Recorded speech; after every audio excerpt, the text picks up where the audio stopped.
Hey, honey. Morning. It's Monday morning, and he down here acting a monkey. No, I'm not, Mama. Just got on a fresh shirt. He don't know how to act. And I'm getting dressed for work. Oh my gosh, I keep walking upstairs, forgetting my freaking watch, because I still don't see it in here. I'll be back.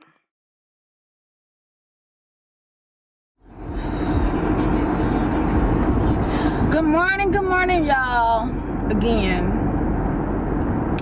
I was walking the dog, Mr. Long pulled up, and he is like, can you drop me off to work?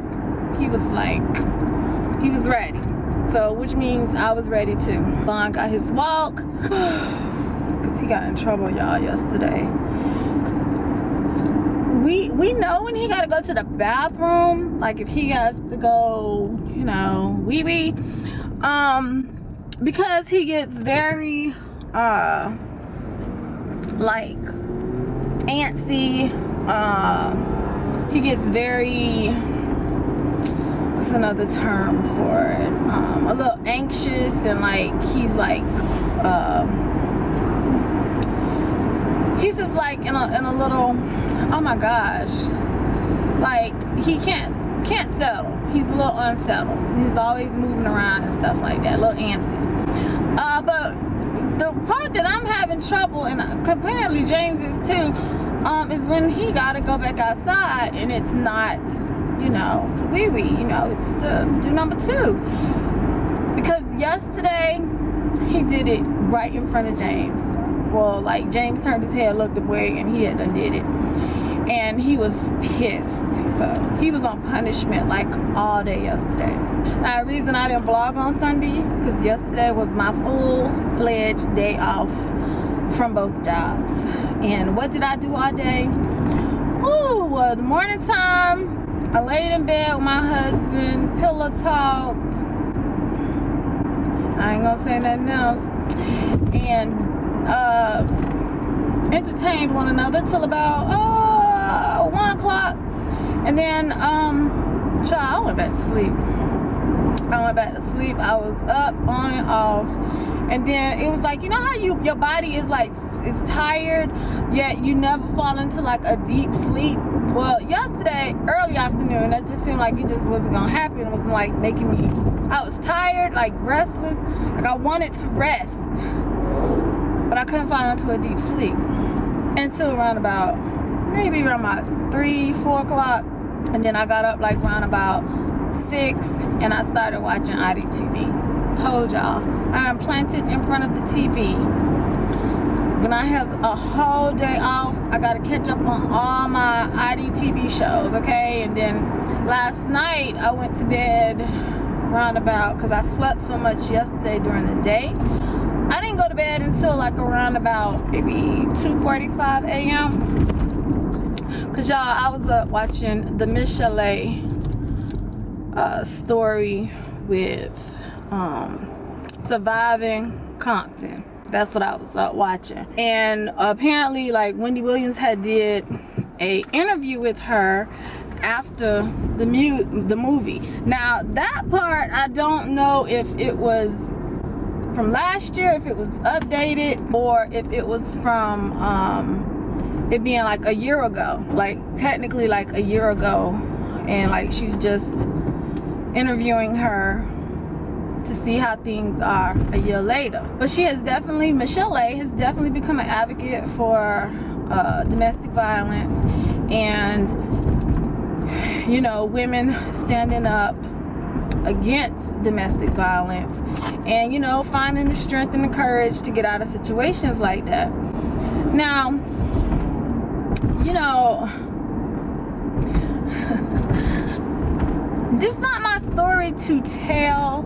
However, she did give me permission to tell y'all this part, that you should never ever let a man think that he's going to get the best of you, okay?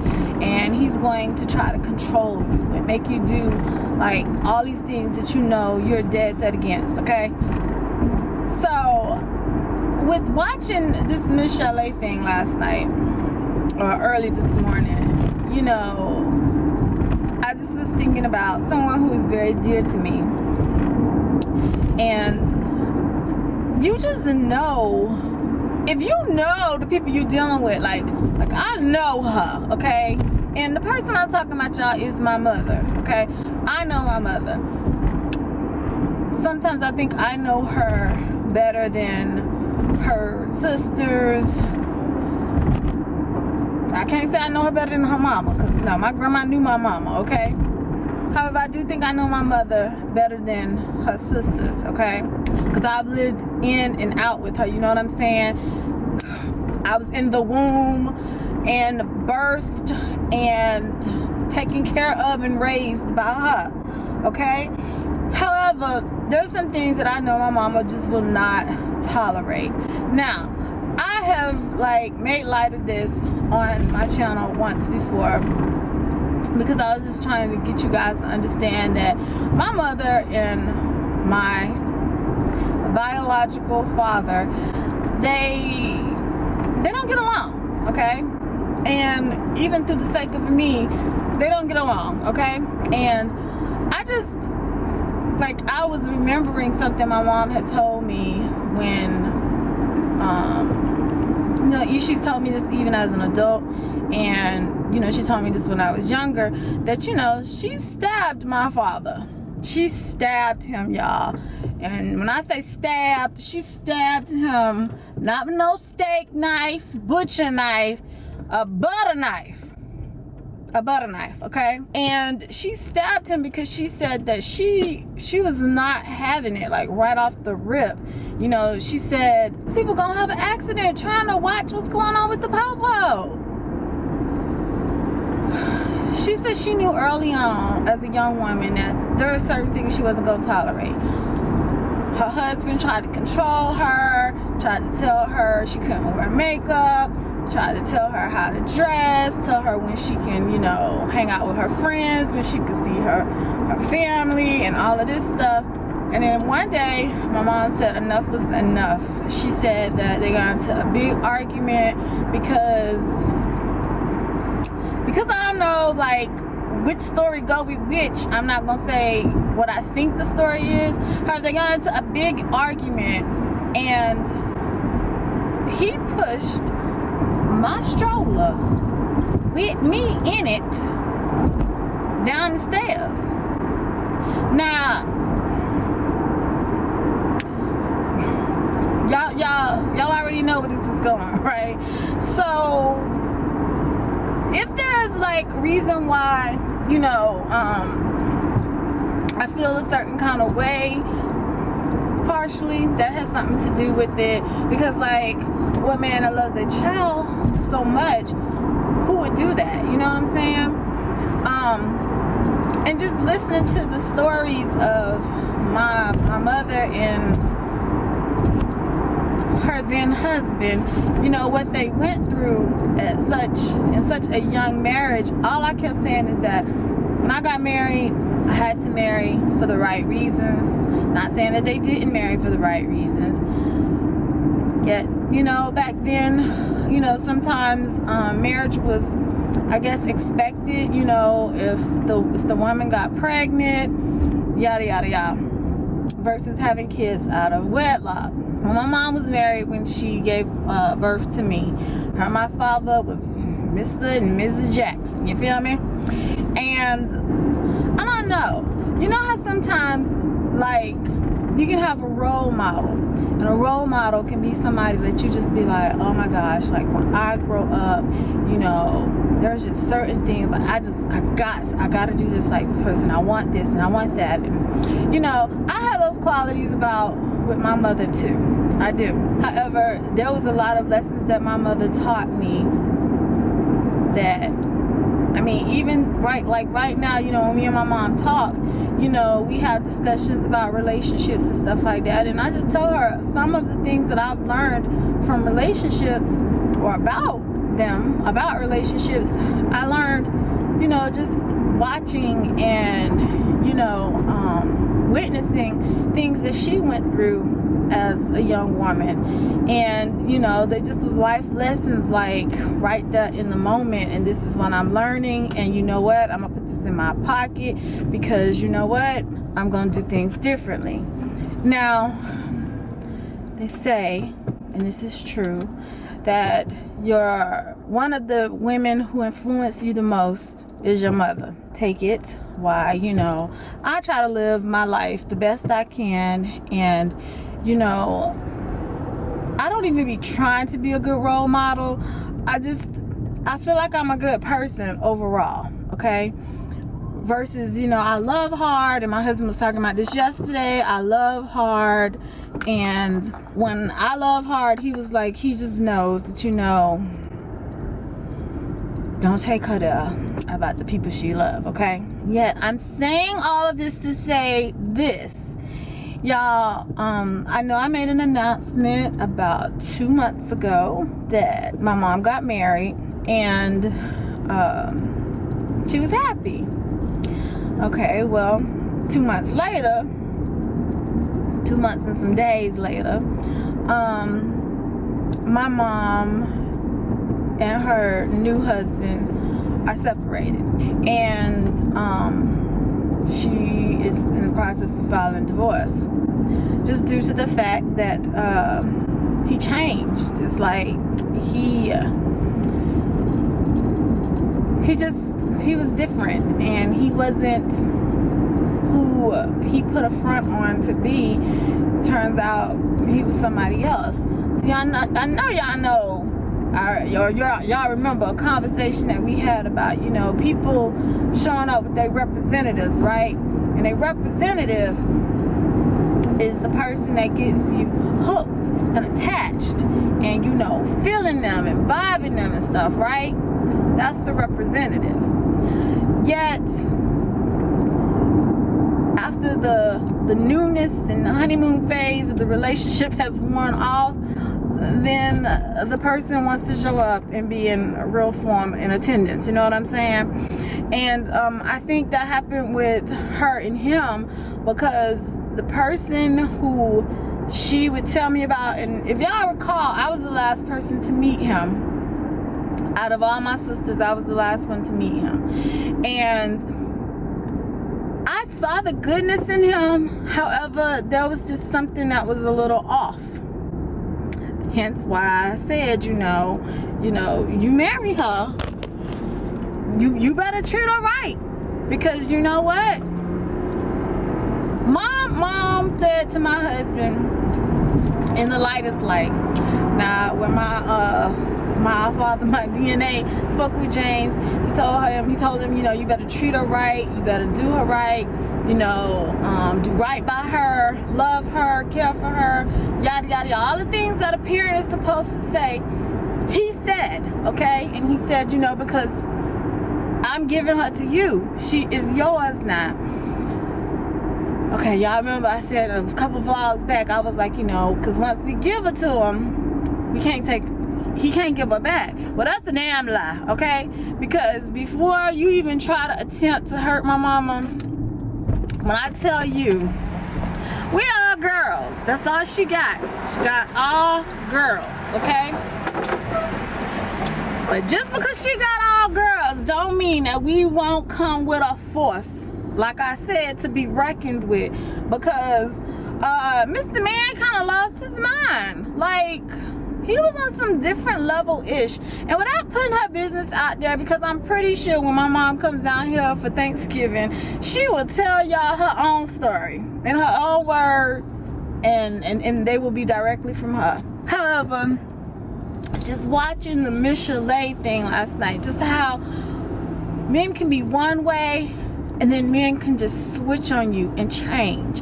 And my mama be thinking it's like I be trying to be funny and stuff, but I don't. Y'all know I watch a lot of IDTV, and I just know when people start asking questions about life insurance, people start asking questions about, you know, putting bank accounts and, you know, homes and stuff in their names and pushing you to change your name. Like, everything got to happen like ASAP.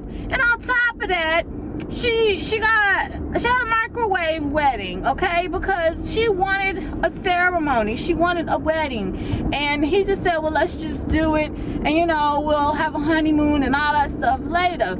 And when I started talking and wanting to help her plan her honeymoon, it was just like, I don't know, he said he would never go there, he would never go there, and I'm like, excuse me, hello, I thought we was married together, okay? Like, when did you become the boss of me? And that's, oh my God, I just think I can never let a man become the boss of me, okay? I believe in 50-50, okay?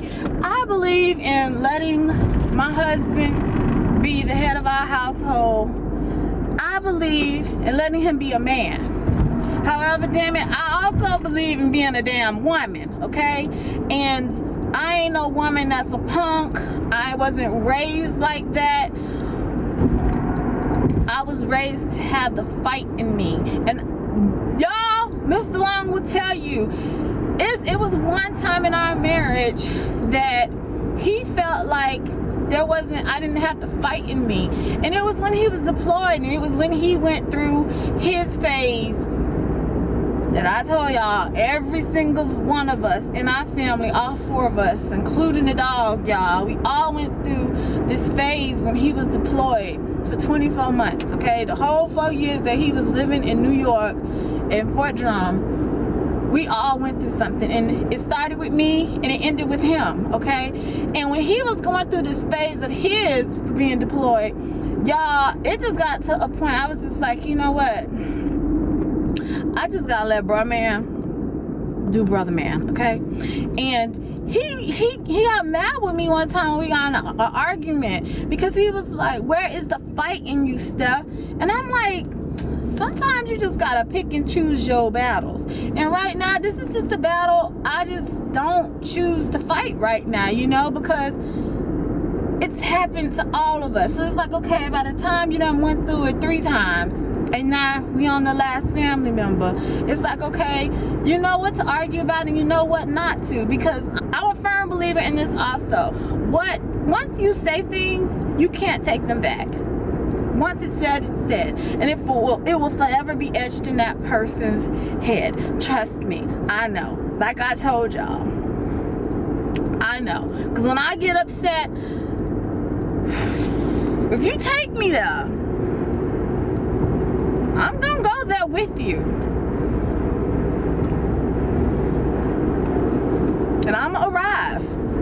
And trust and believe you gonna know my presence is there.